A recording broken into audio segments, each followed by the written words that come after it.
Hello guys, it's me Jobs from Server 106.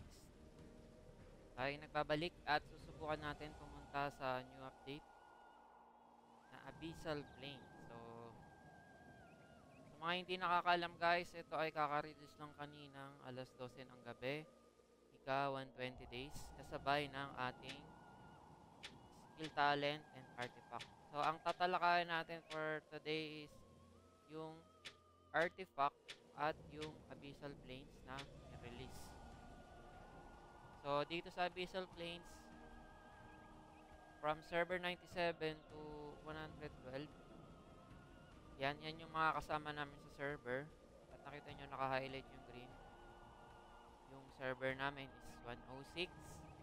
At meron ditong Abyssal Duel from level 400 to level 600. So, pupunta ka agad tayo dun sa ating level to level 500. Yan ang magiging content natin. And then ito yung Approaching Abyss na merong drop na mga tier 3 artifact, no? So, additional damage boost sa atin. Tapos meron din Condor Spark.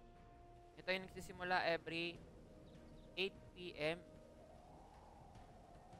every day. At,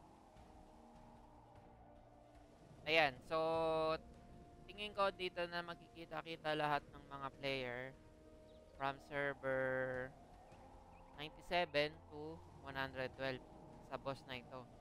Para din siya tingin kong Skylord na nagkikita-kita kayo. Nung una, apat kami. Nagkikita kami sa boss. So, ngayon, nagkakaisa na. Ito na yung new update. Kami naman yung magsakakaisa na yung apat na guild. And then, ang kakalabanin na namin yung mga iba't ibang server. Based on my opinion lang yan, guys, ha. So, hindi pa natin malalaman hanggat hindi pa natin ito masusubukan mamaya. Kaya, susubukan ko rin ito gawan ng content. Itong Approaching Abyss. Abyss Dragon God. So, yun. But today, susubukan muna natin yung map na nirelease nila. Itong Abyssal Plains, kung anong meron dito. So, let's go na guys. Papabuff muna tayo sa ating buffer, no? Super buffer. Then, punta tayo dito sa cross server, Abyssal Plains, Abyssal Duel. Punta tayo dito sa Abyss 2F. Ayan, mga drop, no? So, Abyss Entrance Nebula Fire Chain deals 30% more damage to boss. Flame Whirlwind deals 40% more damage. No? So, binus nila yung mga itong mga skill dito. Mga pan Dark Lord. Try na natin mag-hunt. No? Ayan. Bali, nakapasok na rin pala ako dito guys kanina umaga sa Kunsari. So, minalish na rin tayo. Dito sa Abyss 2F or siguro sa 1F ay meron ding mga iba't ibang server. Pero hindi pa sila siguro nakipasok. Dahil yung nakita ko dito sa server ko is I mean dito sa Abyss 2F ay may nakita ko na akong dalawang player na high rank. Then, high level na ang required kasi dito sa Abyss 2F pagkakalam is level 500 na plus may third gen ka. Pero to double rin natin para sure tayo, no? Para hindi kayo makapalit. So, dito kasi wala na siya nakasulat. Pero pag titignan nyo dito sa level 5 yung minimum, kailangan naka-port yan ka. Tsaka emblem 6 stars. So, wala pa tayo nyan. Kakalabas na ng server. Dito naman sa level 600, kailangan naka-port yan ka. And then, Eternal Emblem from 21 stars. Itong Eternal Emblem ay bumabase sa VIP. Tingnan natin ang VIP natin is tayo ay VIP 16. So, pag na-unlock ko to, pwede na tayo pumasok doon. So, kailangan ko pa ng ilang araw para dyan. At pagdating naman sa port gen, no, malapit na rin naman na tayo doon. Ilang days na lang? 2 days. So, hihintayin ko na lang yun. Kasi sa okay. So, dahil medyo malaki nga rin ang makukonsumo nito. So, hintayin na lang natin yung days. Then, Then ito, monster guys, minion. And then napansin ko, every 30% na nawawala sa akin, tatransform siya into. And once na clear niya to lahat, babalik siya uli sa kanyang tsura. Okay na lang yung humusga guys kung ano ang judgment nyo dito sa Abyssal 2F. Tingin ko kaya hindi ako nahihirapan dito kasi ito for only level 500 lang yung map na to. Dahil tayo mataas na yung level natin. So, naka-swing tayo. Ito. So, hindi tayo nahihirapan. Malalaman natin yan sa next map. Kung ano ang husga. Pero, magpapunta muna tayo doon. So, muna tignan natin. Graph niya is for Magic Gladiator, Wisdom, Max Weapon, Attack Up. Then Tier 3, meron siyang plus 18 to 30 Magic Attack. Meron din siyang set stats. Tsaka set effect no, kapag nabuo nyo. Plus 3 siya sa level. So, para mabuo nyo yung set stats niya, kailangan nyo magkaroon ng attack 1, 2, attack. Itong kumbaga meron siyang numbers from 1 to 5. So, baka dun siya magkaroon ng set option kapag nagkaroon kayo ng 1. Kasi lang yun sa nakikita ko guys ha. And dito sa sunod. Ayan, halos parehas lang no. Ito naman, set effect na is para sa ENG up level 3. Then meron ako nakita guys na i-release pa nila dito. Artifact dito siya ilalagay. So makikita yung total stats. Wala pa tayong then dyan mga artifact. Maraming klase ng artifact. 5. Then ilalagay. Info. And then dito yung mga artifact. Wala pa tayo. And then pwede nyo i-enhance yung artifact. Bright, Royal, Imperial, Complete, and Stargate. So, yun yung mga klase ng mga then, dito yung mga level, no? Level 1 to level 5.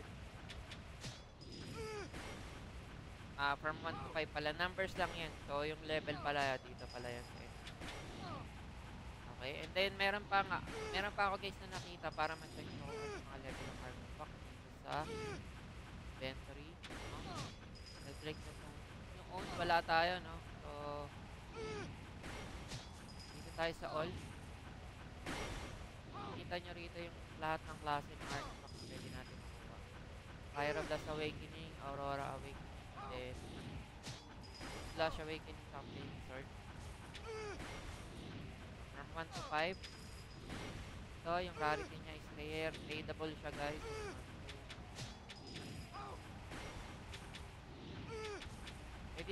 Pwede ka makapulot ng 1 to 5 ng rare. Ito naman, epic, no? So, ang pinakamatas na rarity niya is ito. Mythical. So, ito na yung mythical na drop.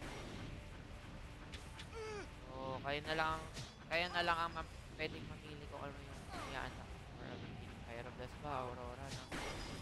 Pero para sa akin, sa class natin ito, kailangan ang ganda guys kapag unlock natin kasi meron siyang up to 7%. Passive skill nyo, level Awakening. Aurora Awakening level deactivate. So additional increase damage Aurora 70%. So napaganda nga niya. Uy, ito meron tayo napulot. Hindi ko give up natin or throw. Hindi ko hindi sa atin to eh. So feel ko time i-give up. Or kailangan natin pulutin din. Na-try ko na to kapag ka nag-throw ka, ibig sabihin nakikipag-compete ka. So, kapag wala ka palang kasama, kahit anong pindutin mo, wala naman palang problema. Okay? Kayo pa rin na makakakuha kasi nga wala naman kayong kasama. Throw or give up. And the next boss. Balik tayo dito sa ating bentre. Check natin tong our Pyroblast. Check natin kung meron din siyang additional damage. Kaya nararating.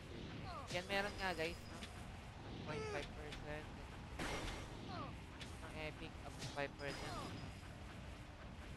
Sa ma-unlock nyo yung lima.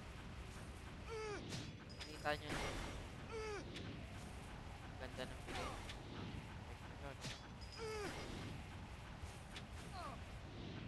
So up to 11%. Ito ata yung pinakamaganda. Flaming sword. Plus 5%. Saka mayroon dito guys na class, no? Full of fire chain. Dark force. Dalawa sa Dark Lord. Fairy Elf. Piercing Arrow Awakening. 5%. Saka yung physical set naman dito sa 7% guys, no? So Dark Wizard, sila lang pwedeng unlock sa Pyroblast ng Aurora. 5% and 7%. Dito. Tinitingnan lang natin dito guys yung max na yung para alam na natin kung ano yung pinakasalit niya sa Dark Knight. 5%. Whirlwind Spike. Needle Strike up to 7%. So dalawa lang din ang pwede nyo. Chain Lightning. Ito yung solid natin na summoner. Lightning. 5% din. Providing sa Flame Assault. 4 leveling ata ito eh. 4 damage hit. Ito naman para sa first 7%. Ayan.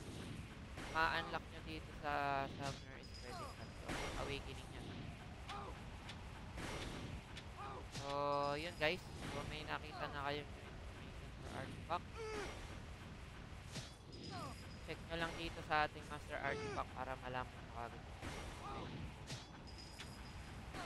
Dahil tingin ko ang kailangan dito is kailangan nyo maging magandang may kasama dahil may mga iba't ibang server dito na nag-aagawan din. So far, wala tayong makakalaban pa. Then yung mga loot, meron siyang give up or throw. So kung may ka, give up na lang yung item and then throw.